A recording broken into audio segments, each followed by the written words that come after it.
नमो गजाननम्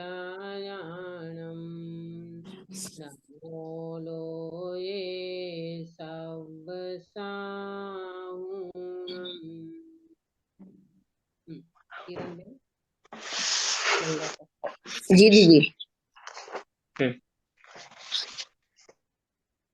मंगलमय मंगल करण वीतराग विज्ञान नमो ताहि जाते भये अरिहंतादि महान करि मंगल करि हो महा ग्रंथ करन को काज जाते मिले समाज सब पावे निज पद राज।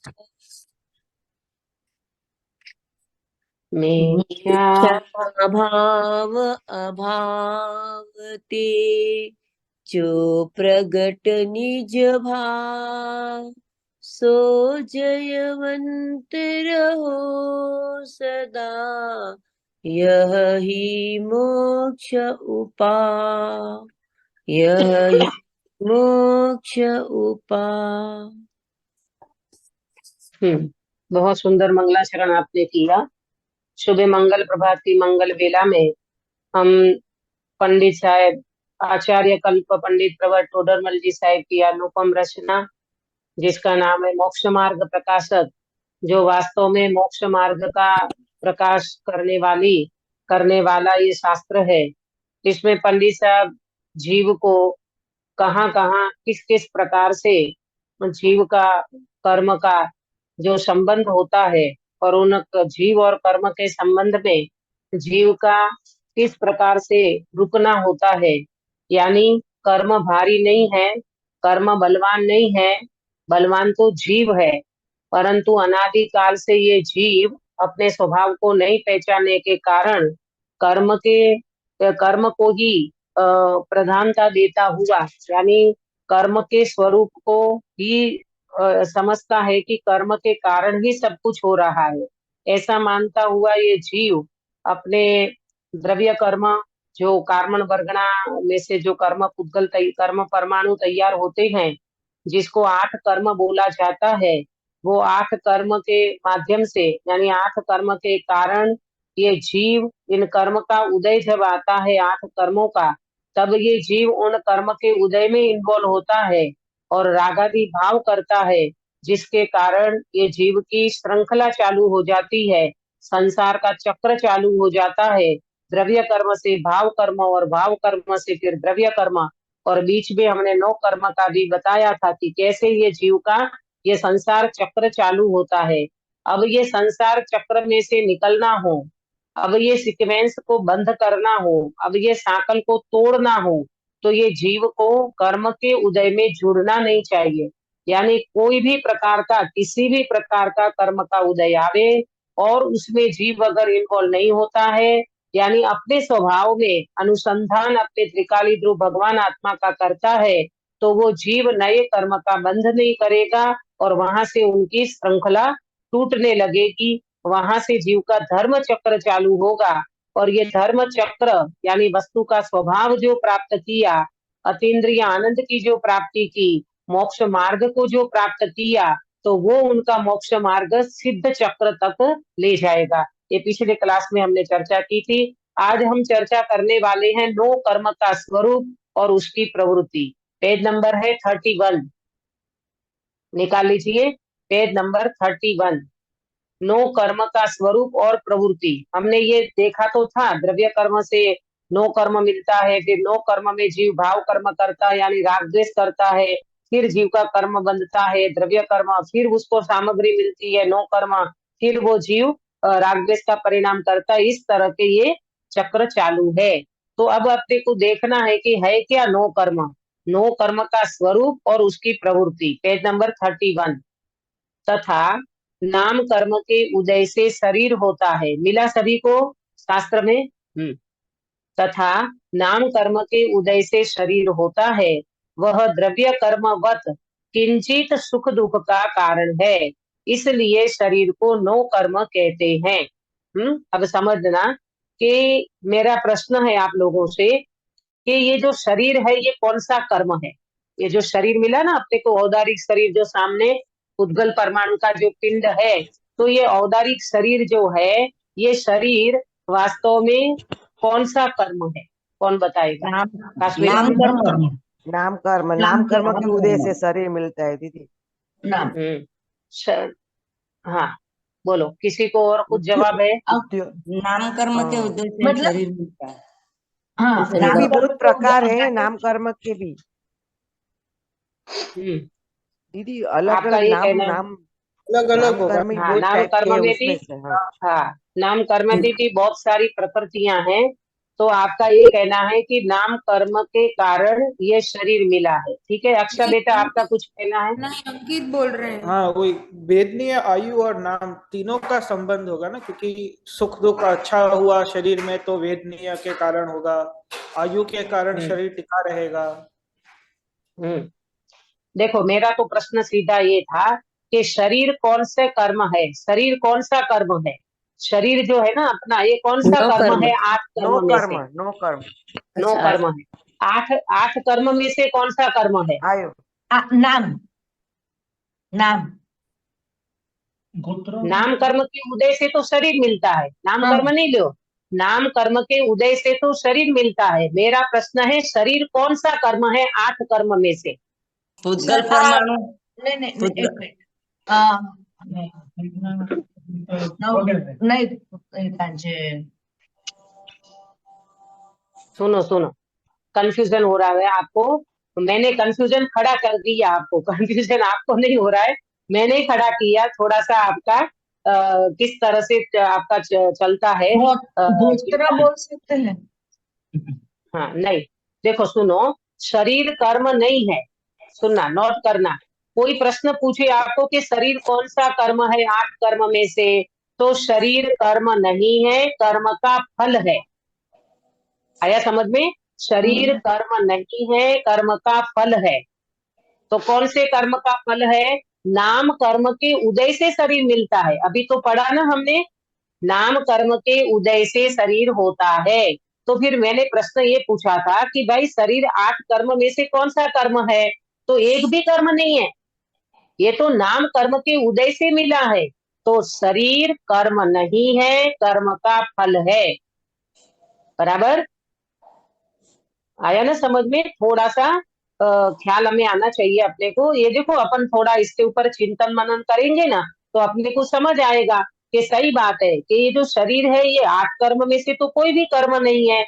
8 कर्म में तो ज्ञानावर्णीय, दर्शनावर्णीय, मौनीय, अंतरय, वेदनीय, आयु, नाम, गोत्र है ना। तो नाम कर्म तो अलग है।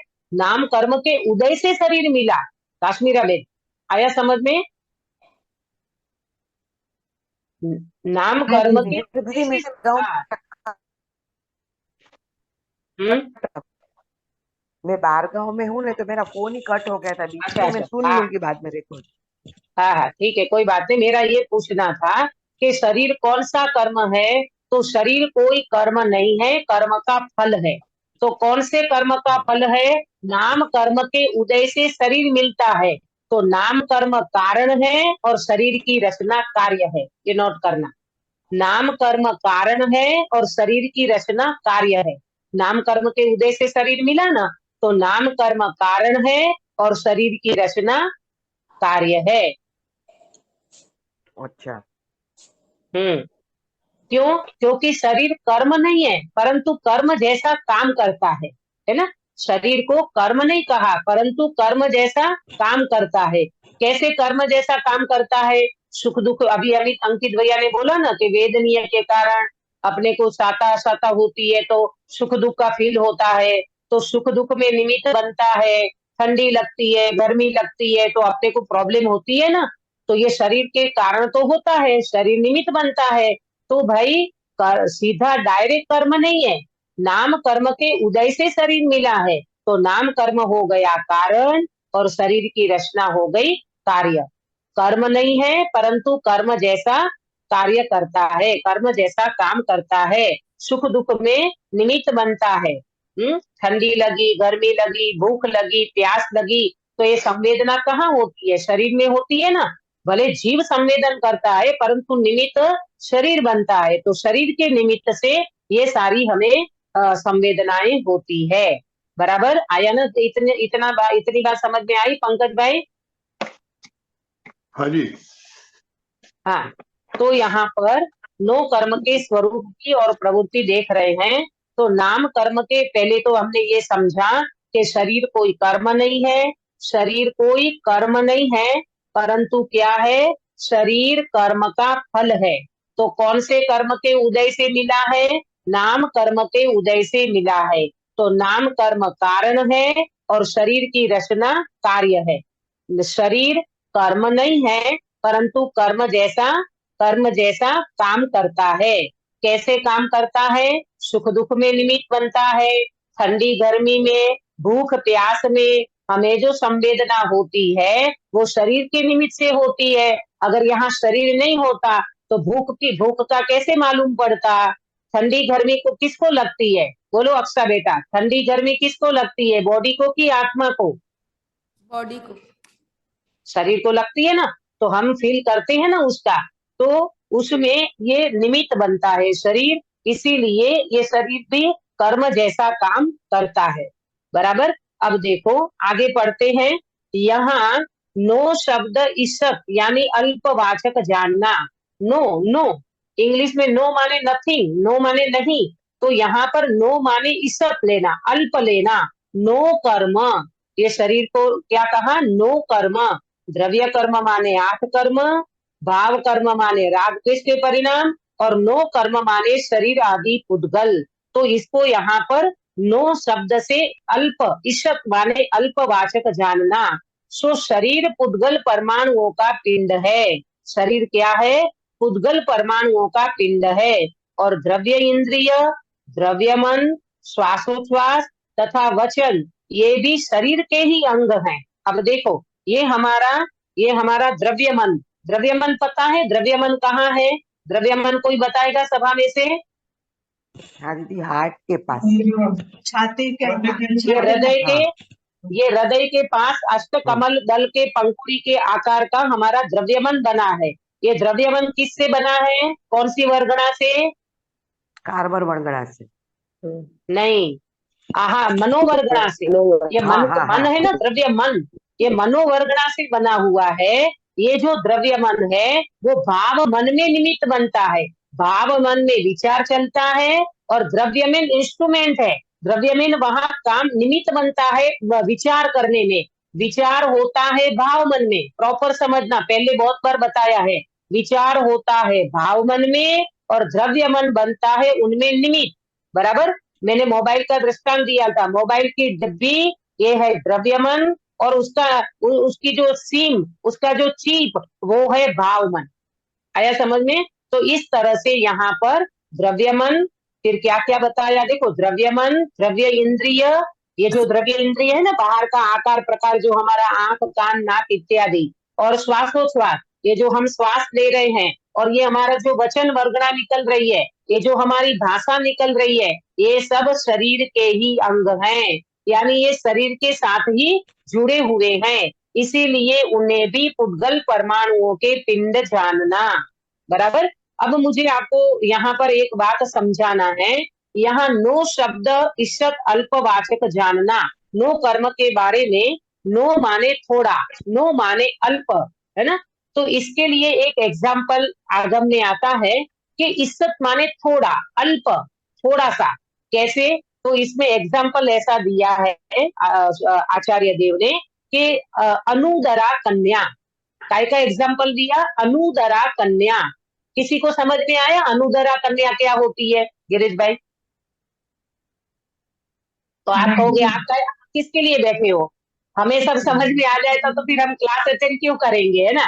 देखो ऐसा है, अनुदरा कन्या, उदर माने पेट, उदर का मीनिंग होता है पेट। अनुदरा कन्या, उदर माने पेट, तो जिसको पेट ही नहीं है अनुदरा, अनुदरा अनु माने थोड़ा, जैसे कोई दुबली पतली बच्ची होती है ना, एकदम दुबली पतली बच्ची, तो वो दुबली पतली बच्ची का जैसे पेट ही नहीं है, अपन बोलते हैं ना, अरे इसकी तो कमर ही नहीं है, इसका तो पेट ही नहीं है, कितनी पतली है, कितनी पतली है। तो क्या वो बिना पेट की है क्या?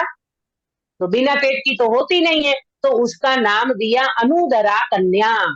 अनु माने थोड़ा, पतली कन्या, जिसका पेट बिल्कुल जैसे है नहीं, ऐसा हम कहते हैं।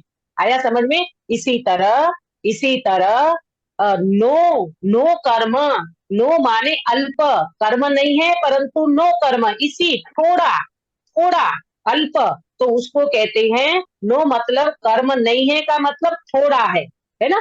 थोड़ा निमित्त बनता है ना, शरीर सुख दुख में, संवेदना में, गर्मी में, ठंडी में थोड़ा कारण तो बनता है ना शरीर, तो इसीलिए उनको नो कर्म कहा। अब मैं आपको नोट करना है कि शरीर को नो कर्म कहने का दो कारण, नोट करना, शरीर को नो कर्म कहने का दो कारण, ये मैंने आपको अर्थ बताया, नो कर्म का अर्थ बताया। अब इसका दो कारण कि शरीर को नो कर्म क्यों कहते हैं। नंबर एक, शरीर सुख दुख में कारण बनता है। क्या बोला बीना बेन, रिपीट करें। शरीर सुख दुख में कारण बनता है। हाँ, शरीर सुख दुख में कारण बनता है। देखो अपने को शरीर में कोई प्रॉब्लम होती है ना, तो अपने को सुखी दुखी होते हैं ना, बीपी बढ़ गया, सिर दुखता है, पेट में दुखता है, ठंडी लगती है, गर्मी लगती है, तो अपने को फीलिंग होता है ना सुख दुख का, तो सुख दुख में कारण बनता है, नंबर एक। नंबर दो, शरीर कर्म को बुलाता है, शरीर कर्म को बुलाता है। कैसे कर्म को बुलाता है? कि मन वचन और काया, ये कहाँ है? शरीर के योग है ना, मन वचन काया, ये शरीर का पार्ट है ना। तो जब तक शरीर है तो कर्म को बुलाता है, जब तक योग है। आपको मैंने वो समझाया है ना, चार प्रदेश बंध, प्रकृति, स्थिति और अनुभाग। तो योग के निमित्त से कौन से कर्म बंधते हैं? कौन बताएगा? भावना बेन, योग के निमित्त से कौन से कर्मों का बंध होता है चार में से? प्रकृति और प्रदेश, प्रकृति और प्रदेश, प्रकृति और प्रदेश योग से बंधते हैं। तो मन वचन काया ये शरीर के योग हैं, शरीर में रहते हैं, और उनके कारण प्रकृति और प्रदेश का बंध होता है, योग से बंध होता है। 1 से 13वें गुणस्थान तक, 13वें गुणस्थान तक योग से कर्म बंधते हैं, है ना। जैसे अनंत भगवान है, उनको भी इरियापथ आश्रय होता है ना, मन वचन काया का योग का फिर रुंधन हो जाता है, फिर वो अयोगी हो जाते, फिर बात की अलग है। पहले स्टार्टिंग में 1 से 13वें गुणस्थान तक उनका अस्तित्व बताया है। तो दो कारण मैंने आपको बताया। नंबर एक, प्रश्न ये था कि नो कर्म क्यों कहा, शरीर को नो कर्म क्यों कहा? तो शरीर सुख दुख में कारण बनता है, और नंबर दो, शरीर कर्म को बुलाता है। जब तक योग है तब तक जीव को योग के निमित्त से कर्म आते हैं, तो इसीलिए शरीर को नो कर्म कहा, थोड़ा वो कारण बनता है। तो इस तरह से इसका भाव समझना आया सभी को समझ में? अक्षा बेटा, हाँ दीदी। हाँ ठीक है। अब देखो इस प्रकार आगे बढ़ते हैं, दूसरा पैरा। इस प्रकार शरीर के और द्रव्य कर्म के संबंध सहित जीव के एक क्षेत्रावगाह रूप बंधन होता है। पहले मुझे इसमें एक लाइन जो है उसको समझाना था, इसलिए उन्हें भी पुद्गल परमाणुओं के पिंड जानना। किसको? कौन है पुद्गल परमाणु का पिंड? द्रव्यमान, वचन, शरीर, वो जो हाँ, शरीर के अंग है, शरीर, हाँ हाँ, शरीर लेना, ये शरीर के सारे अंग आ गए इसमें, द्रव्यमान आ गया, श्वासोश्वास, द्रव्य इंद्रिय और वचन, ये सब शरीर के अंग हैं, इसलिए इनको पुद्गल परमाणु का पिंड जानना। अब मेरा आपसे प्रश्न है कि क्या आप फील करते हो ये शरीर को पुद्गल परमाणु का पिंड जानते हो? पुद्गल परमाणु है, पुद्गल परमाणु का पिंड है, ऐसा फील करते हो कि ये शरीर मैं हूं, ऐसा फील करते हो? प्रॉपर ईमानदारी से बताना। शरीर मैं हूँ ऐसे ही फील होता है, क्योंकि जीव और शरीर में साथ में ही है ना, इसके लिए हाँ, ठीक होगा।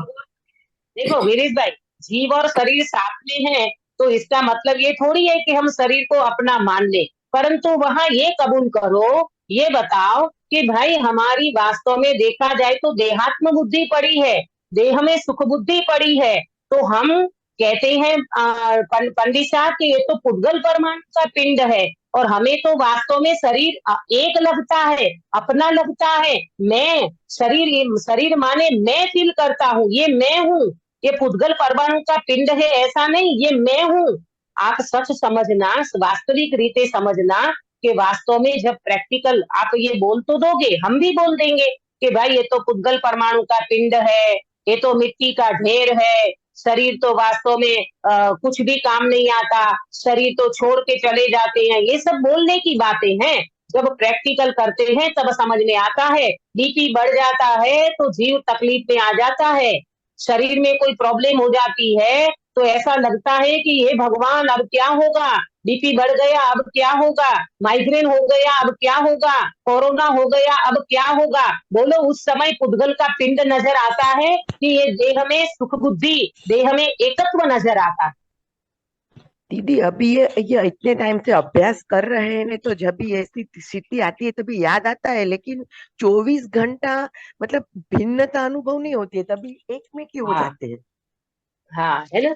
तो बस सही कहा आपने कि भाई ख्याल तो आता है आगम से, सुनने से, विचारने से, चिंतन से कि वास्तव में ये शरीर भिन्न है और मैं भिन्न हूँ। तो अपने को, मेरा ये कहना है, अपने को शब्द तक सीमित नहीं रहना है, धारणा तक सीमित नहीं रखना है, वचन तक सीमित नहीं रखना है। इन बातों को अपने को प्रैक्टिकल करना है। तो कैसे प्रैक्टिकल करेंगे? जिस समय ये तकलीफ हो रही है उस समय मैं कहती हूँ भले ना हो, जिस समय बीपी बढ़ रहा है उस समय तो आपको प्रॉब्लम हो रही है ना, आपको दर्द हो रहा है, आपको अनईजी महसूस कर रहे हो, आपको अंदर से बेचैनी हो रही है, उस समय नहीं होगा, नहीं होगा, नहीं होगा। क्यों नहीं होगा? क्योंकि अभ्यास नहीं किया है ना, तो उस समय नहीं होगा। लेकिन उससे पहले जब हमारा शरीर का साता का उदय चल रहा था, हमारा शरीर साथ दे रहा था, हमारी इंद्रियां बराबर काम कर रही है, हमको हर प्रकार से अनुकूलता है, बोलो पंकज भाई, उस समय तो अपन भेद विज्ञान कर सकते हैं कि नहीं?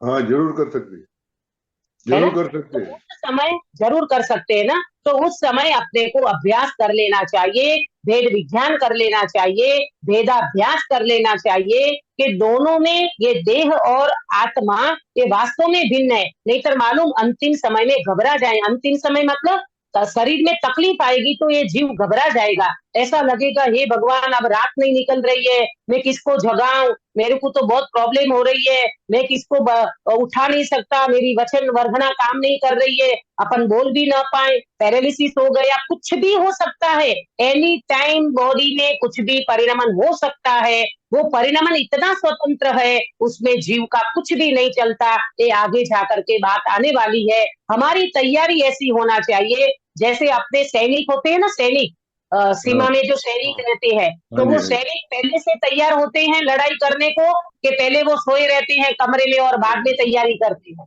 नहीं 24 घंटे तैयारी रहती है। हाँ, उनकी कैसी तैयारी रहती है?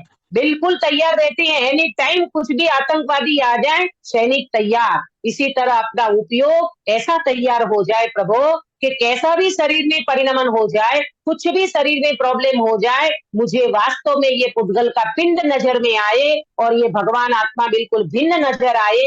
ये ज्ञान जुदा और शरीर जुदा, ये आत्मा जुदा और शरीर जुदा, ऐसा फीलिंग अपने को अभ्यास से करना चाहिए, वेद विज्ञान से करना चाहिए, तब ये पुद्गल परमाणु का पिंड नजर आएगा।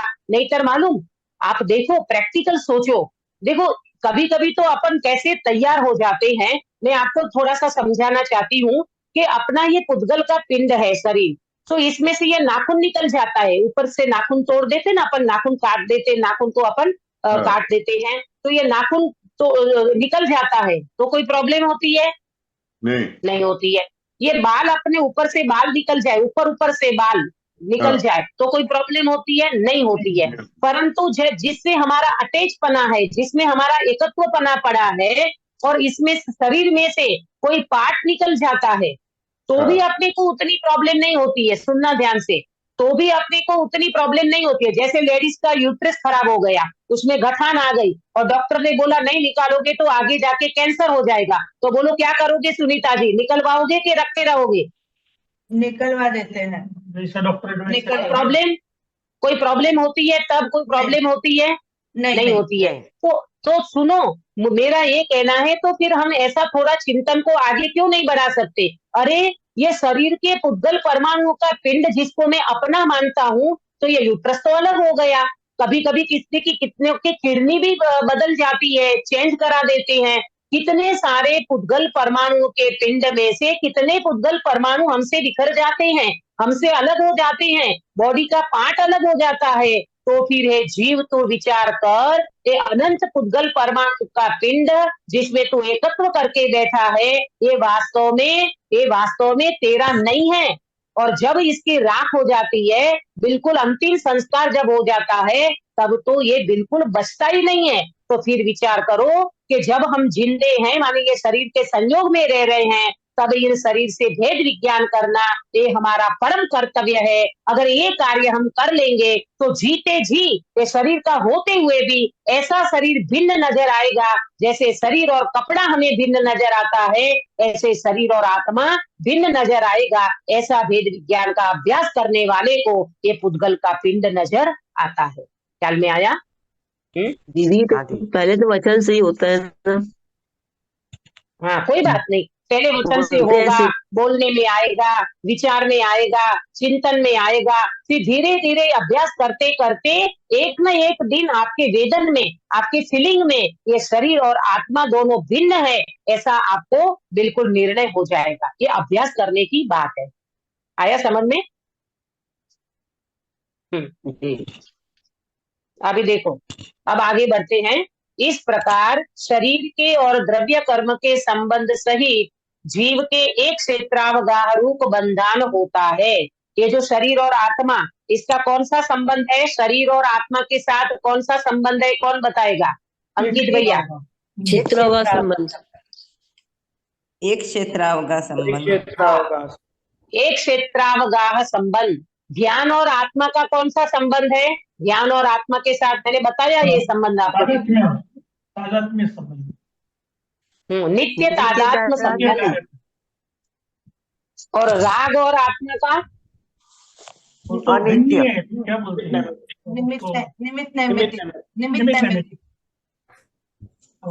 निमित्त नैमित्तिक तो नहीं, संयोग संबंध कहेंगे इसको। संयोग संबंध कहते हैं इसको, क्योंकि राग भी संयोग है और छूट जाता है। आया ना समझ में?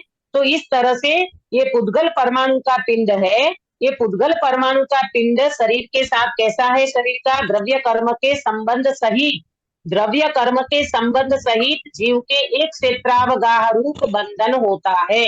अब ध्यान से सुनना, शरीर के और द्रव्य कर्म के संबंध सहित, यानी शरीर और द्रव्य कर्म और जीव और कर्म शरीर के साथ एक क्षेत्रावगाह रूप इनका बंधन होता है ना? सो शरीर के जन्म समय से लेकर जितनी आयु की स्थिति हो, उतने काल तक शरीर का संबंध रहता है। मुझे कौन बताएगा शरीर की स्थिति, शरीर का आयु 4 गति में से ज्यादा मैक्सिमम कितने समय तक के शरीर रह सकता है? आयु होगी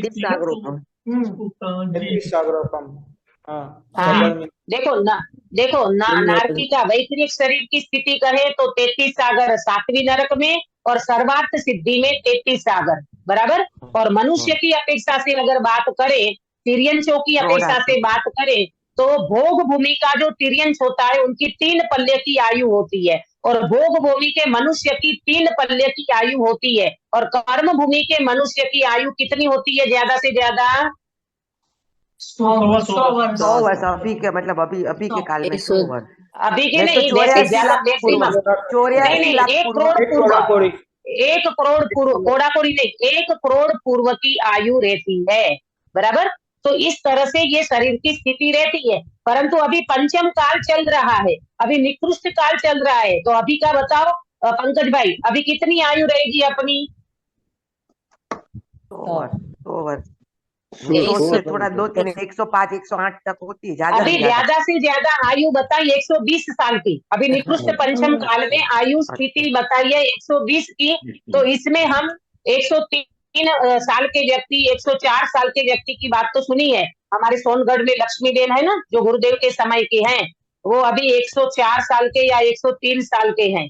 लक्ष्मी देन बहुत अभ्यासी है और बहुत अभ्यास भी कराते थे, अभी तक अभ्यास कराते थे। अब उनकी शरीर की स्थिति ऐसी नहीं रही, परंतु उनकी आयु अभी लगभग 103 और 4 के आसपास है। तो कहने का मतलब ये है कि ये जो शरीर हमारा है, ये जब तक आयु होगी तब तक हमारे साथ वो शरीर का संबंध रहता है, और आयु पूर्ण होने पर मरण होता है, तब उस शरीर का संबंध छूटता है। शरीर आत्मा अलग अलग हो जाते हैं। तो क्यों ना हम अभी से उनको अलग अलग जाने माने, क्योंकि अलग होना है तो अभी से अलग जानो ना।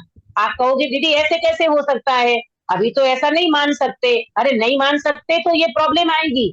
ये मिथ्यात्व जो चल रहा है ना, ये देह में एकत्व बुद्धि जो चल रही है ना, ये तो प्रॉब्लम देती है। सुनना ध्यान से, शरीर के साथ रहता है आत्मा, उसकी प्रॉब्लम नहीं है। शरीर के साथ तो अरिहंत भगवान भी रहते हैं। कौन सा शरीर होता है अरिहंत भगवान को गिरीश भाई?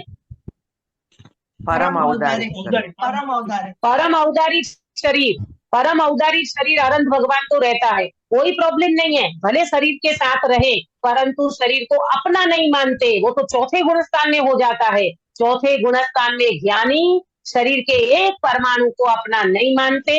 और कहने का मतलब ये है, शरीर रहता है अनंत भगवान का करोड़ पूर्व। सिमंदर भगवान महाविद्य क्षेत्र में कितनी आयु लेकर के बैठे हैं अक्षा बेटा? 1 करोड़ पल लेना। 1 करोड़ पूर्व तक उनका शरीर साथ में रहेगा, कोई प्रॉब्लम नहीं है। शरीर अपने को प्रॉब्लम नहीं देता। और हमारी हमेशा शिकायत रहती है, शरीर साथ नहीं देता, क्या करे, शरीर में ये प्रॉब्लम है, शरीर में ये प्रॉब्लम है। अरे शरीर की प्रॉब्लम नहीं है, तेरी अज्ञानता की, तेरी मिथ्यात्व की, तेरी मान्यता की प्रॉब्लम है प्रभु। शरीर तो अरिहंत भगवान को भी है, सिमंदर भगवान को भी है, परंतु शरीर की प्रॉब्लम नहीं है। शरीर में सुख बुद्धि, एकत्व बुद्धि की प्रॉब्लम है, और वो प्रॉब्लम हमें यहाँ वेद विज्ञान से सॉल्व करना चाहिए। आया समझ में? तो क्या बात चली? आयु पूर्ण होने पर दोनों अलग हो जाते हैं, तथा उसके अनंतर समय में अथवा दूसरे तीसरे चौथे समय जीव कर्मोदय के निमित्त से नवीन शरीर धारण करता है। वहां भी अपनी आयु पर्यंत उसी प्रकार संबंध रहता है। फिर मरण होता है, तब उससे संबंध छूटता है। इसी प्रकार पूर्व शरीर का छोड़ना और नवीन शरीर का ग्रहण करना अनुक्रम से हुआ करता है। अब इस पॉइंट को जरा अपने को समझना है, प्रॉपर ध्यान दे के समझना।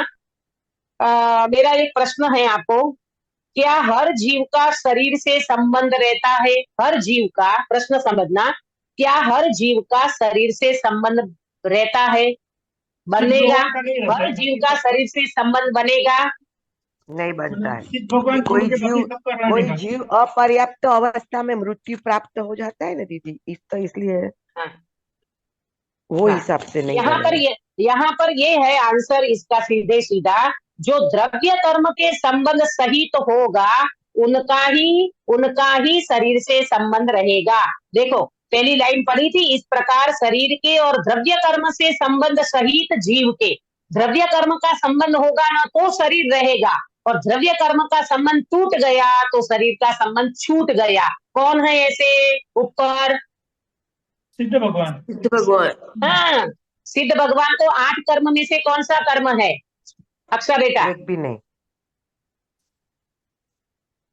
कोई भी कर्म नहीं है ना, एक भी कर्म नहीं है। तो द्रव्य कर्म नहीं है तो एक भी शरीर नहीं है। एक भी शरीर नहीं रहे सिद्ध भगवान का, अशरीरी हो गए। तो कहने का मतलब, मैंने प्रश्न पूछा, क्या हर जीव का शरीर से संबंध बनेगा? नहीं बनेगा। आंसर क्या नोट करोगे? जो द्रव्य कर्म से संबंध होगा, द्रव्य कर्म से संबंध होगा तो ही शरीर का संबंध बनेगा। द्रव्य कर्म से संबंध नहीं होता तो शरीर का संबंध भी नहीं बनता। बराबर? हाँ, अब देखो इसमें थोड़ा समझो कि क्या बात चल रही थी। तथा उसके अनंतर समय में अथवा दूसरे तीसरे चौथे समय में जीव कर्मोदय से आगे जाकर के वो जीव नवीन शरीर को धारण करता है। अनंतर समय में माने अगले समय में। अनंतर का मीनिंग क्या होगा? अगला समय।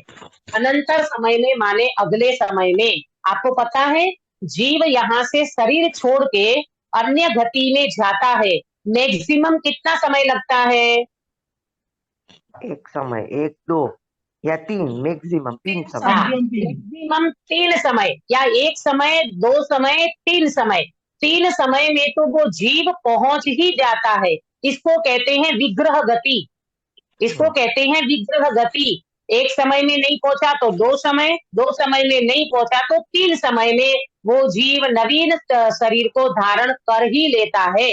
जैसे अपने यहाँ कई लोगों की ऐसी धारणा होती है ना कि आत्मा भटकती है, आत्मा भटकती है, भटकती है। आत्मा भटकती भटकती नहीं है, ये बिल्कुल निकाल देना। और वो ग्रहित मिथ्या को भी निकाल देना। पितृ आड़े आते हैं, ये हमारे पितृ हैं जो हमें परेशान करते हैं, तो उनके लिए ये करो ने वो करो ने, दुनिया भर का जो तामझाम चलता है, ये बिल्कुल गलत है। आत्मा कहीं भटकती नहीं है। आत्मा ज्यादा से ज्यादा 3 समय में अपने स्थान पे पहुंच जाती है, नवीन शरीर को धारण कर लेती है। इसीलिए समझना, कभी भी पितृ वाली मान्यता नहीं रखना।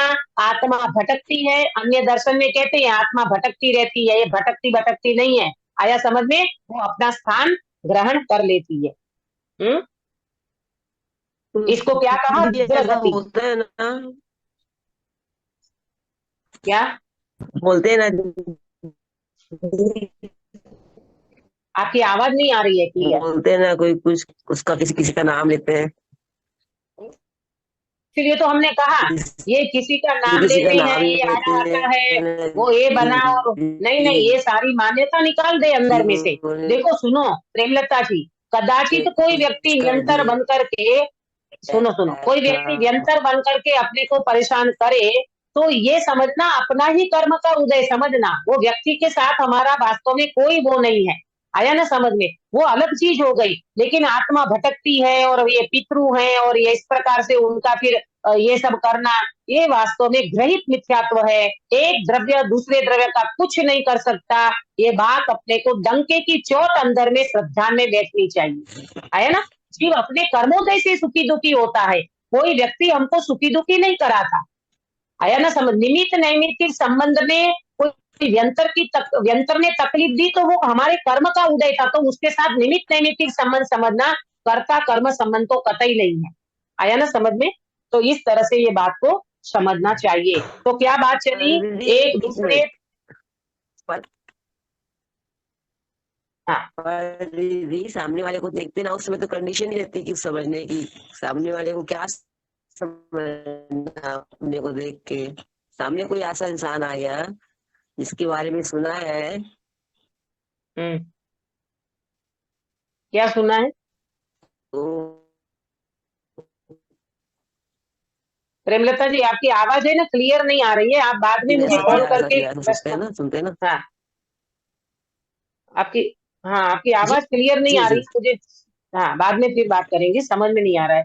तो कहने का मतलब ये है कि 3 शरीर में चौथे समय तो वो जीव वहां पर नवीन शरीर को धारण कर लेता है, और जब तक उनकी आयु रहती है तब फिर वो रहता है उसमें। फिर मरण हो जाता है तो उससे संबंध छूट जाता है, तो पूर्व का शरीर छोड़ देता है, नवीन शरीर ग्रहण करता है। इस तरह से अनुक्रम से चला रहता है। तथा यह आत्मा यद्यपि असंख्यात प्रदेशी है। कितने असंख्य प्रदेश हैं गिरीश भाई आत्मा के? असंख्या माने अनंत नहीं, लेकिन लोक प्रमाण असंख्यात। लोक प्रमाण असंख्यात। जब केवली समुद्घात करते हैं ना तो पूरे लोक में प्रदेश फैल जाते हैं, तो लोक प्रमाण असंख्यात जीव के प्रदेश हैं। तथापि संकोच विस्तार शक्ति से शरीर प्रमाण ही रहता है। ये संकोच विस्तार का यह है ना निमित्त नैमित्तिक, के संकोच विस्तार करते हैं आत्मा प्रदेश। जैसे चींटी के शरीर में गया तो वो बिल्कुल जरा सा हो गया, हाथी के शरीर में गया तो फैल गया, तो ये संकोच विस्तार उसका स्वभाव है। विशेष इतना कि समुद्घात होने पर शरीर से बाहर भी आत्मा के प्रदेश फैलते हैं, है ना। आत्मा के प्रदेश जब जीव समुद्घात करता है ना तो मूल शरीर को छोड़े बिना आत्मा के प्रदेशों को बाहर फैलना, इसको समुद्घात कहते हैं। और वो समुद्घात होता है, और अंतराल समय में यानी अगले समय में पूर्व शरीर छोड़ा था उस प्रमाण रहते हैं। अगला शरीर जो छोड़ा उसके शरीर के अनुसार फिर उस प्रमाण वो रह जाता है। तथा इस समुद्घात शरीर माने की मृत्यु के समय होता है, समुद्घात माने नहीं, ऐसा जरूरी नहीं है। ऐसा समुद्घात 7 प्रकार के हैं। उसमें कषाय समुद्घात भी है, वेदना समुद्घात भी है, मारणांतिक समुद्घात भी है। सबका अलग अलग डेफिनेशन आता है। जरूरी नहीं है कि मृत्यु के समय ही समुद्घात हो। समुद्घात का अलग अलग आता है, परिभाषा उनकी अलग अलग आती है, परंतु सबको हो ऐसा भी जरूरी नहीं है। जैसे केवली समुद्घात सभी केवली को नहीं होता। जिसका नाम और गोत्र की स्थिति ज्यादा होती है, आयु कम होती है, वो ही केवली केवल समुद्घात करते हैं। इस तरह से अन्य समुद्घात की भी समुद्घात का मतलब क्या? परिभाषा। हाँ, समुद्घात का मतलब क्या? वो फैलते हैं, कम होते हैं, उसको समुद्घात बोलते हैं। हाँ, ऐसा है। समुद्घात की कॉमन डेफिनेशन ये है, मूल शरीर को छोड़े बिना आत्म प्रदेशों को बाहर निकलने को समुद्घात कहते हैं। मूल शरीर तो यहाँ रहता है, फिर आत्म प्रदेश फैलते हैं तो उनको कहते हैं समुद्घात।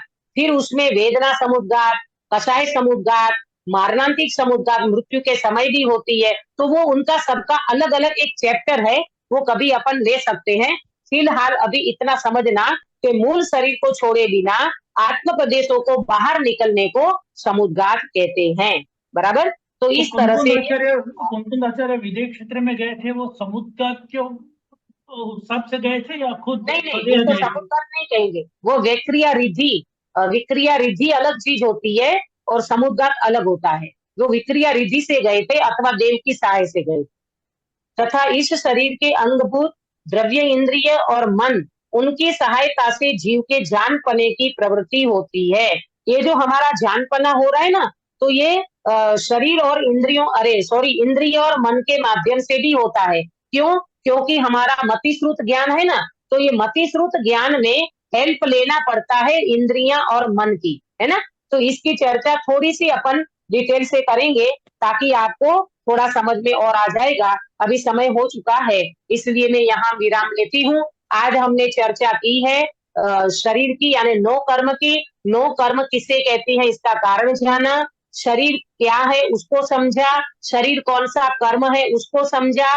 शरीर वास्तव में कोई कर्म नहीं है, परंतु कर्म का फल है। तो वो नाम कर्म का फल है, यानी नाम कर्म कारण है और शरीर उसका कार्य है। इस तरह से ये पुद्गल परमाणु का पिंड है। इससे हम वेद विज्ञान कैसे करें इसका भी प्रैक्टिकल मैंने बताया। तो वो प्रैक्टिकल करके ये नो कर्म यानी जो शरीर है उस शरीर से वेद विज्ञान करें, और ये शरीर से भेद विज्ञान करते हुए शरीर हमारे साथ में रहे, कोई प्रॉब्लम नहीं है, परंतु उनसे भेद विज्ञान करके वास्तव में पुद्गल परमाणु का पिंड ही नजर में आए और मैं ज्ञान घन पिंड हूँ, मैं ज्ञान का घन पिंड हूँ, ऐसा जीव को वेदन में आवे, अनुभव में आवे।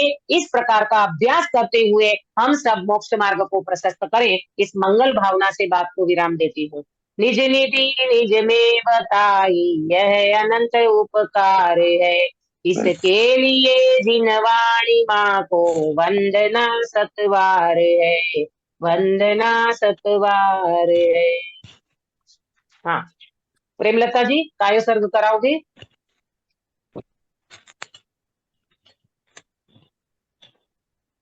जी बोलिए। दीदी, आवाज आ रही है? आवाज नहीं आ रही? कोई हाँ, और बोलो। करने लगी, मैं हाँ, और कर। हाँ, आ रही है आपकी आवाज।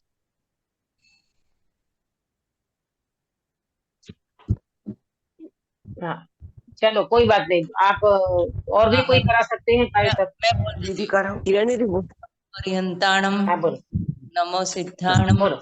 नमो आईरियाणम नमो उपजायाणम नमो लोय सब साहुणम अरिहंताणम नमो सिद्धा नमो सिद्धाणम नमो आईरियाणम नमो उपजायाणम नमो लोय सर्व साहुणम नमो अरिहंताणम नमो सिद्धाणम नमो आईरियाणम नमो उपजायाणम नमो लोय सर्व साहुणम नमो अरिहंताणम नमो सिद्धाणम नमो आईरियाणम नमो उपजायणम नमो लोय सर्व साहुणम नमो अरिहंताणम नमो सिद्धाणम नमो आईरियाणम नमो उपजायणम नमो लोय सर्व साहुणम नमो अरिहंताणम नमो सिद्धाणम नमो आयरियाणम नमो उपजायणम नमो लोय सर्वसाहुणम नमो अरिहंताणम नमो सिद्धाणम नमो आयरियाणम नमो उपजायणम नमो लोय सर्वसाहुणम नमो अरिहंताणम नमो सिद्धाणम नमो आयरियाणम नमो उपजायणम नमो लोय सर्वसाहुणम नमो अरिहंताणम नमो सिद्धाणम नमो आयरियाणम नमो उपजायणम नमो लोय सर्वसाहुणम नमो अरिहंताणम नमो सिद्धाणम नमो आयरियाणम नमो उपजायणम नमो लोय सर्वसाहुणम। बोलो अंतर्मुख मुद्राधारी सर्वजिनेन्द्र भगवान की जय हो। जय हो नित्य बोधिनी पाद सांगे जिन्माणी माता की जय हो। जय हो 3 कम 9 करोड़ सर्वे वितरागी महामुनि राजों की जय हो। जय हो परम अहिंसामय वितरागी जैन धर्म की जय हो। जय हो सभी को जय जिनेन्द्र।